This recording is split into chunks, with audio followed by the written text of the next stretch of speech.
Mr. President, my motion is on the age requirement for employment of Nigerians, both in the public and the private sector. And with your permission, I'll move on to read a motion. The Senate notes the uproar within the public over the unabated violation of Chapter 4, Section 42(2) of the Constitution of the Federal Republic of Nigeria, 1999, as amended, which guarantees every citizen the right to freedom from discrimination. Cognizance that the Black's Law Dictionary, 9th edition, defines discrimination as a different treatment, especially a failure to treat all persons equally when no reasonable distinction can be found between those favored and those not favored, while the International Labour Organization defines employment discrimination in economic terms as a violation of human rights that entails waste of human talent with detrimental effects on productivity and economic growth and generates socioeconomic inequalities that undermine social cohesion and solidarity and act as a brake on the reduction of poverty. Pathetic that a graduate in Nigeria who could not get a job upon graduation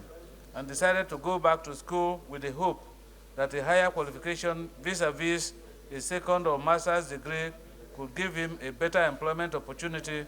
is thrown into a career paradox when upon completion of his master's degree,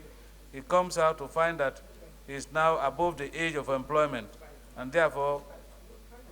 not employable by the sole reason of age. Ironical that a graduate in this country can serve in the National Youth Service Corps program at age 30,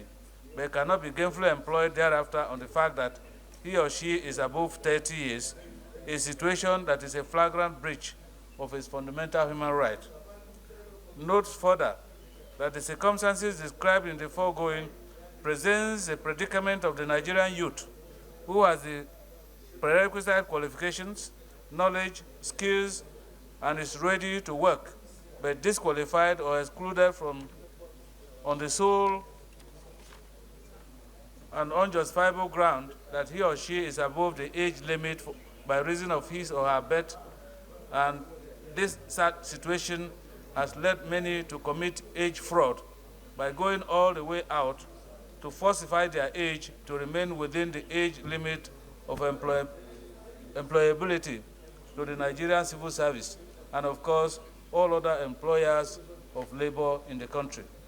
Senate accordingly resolves: urge the Federal Ministry of Labor, Employment, and Productivity to immediately draw up policies that relate to equality of opportunity and treatment in access to employment at all levels. And 2, further urge the Federal Ministry of Labor, Employment, and Productivity and other relevant agencies to prohibit and discourage public and private employers in Nigeria from putting up job adverts with inherent undertone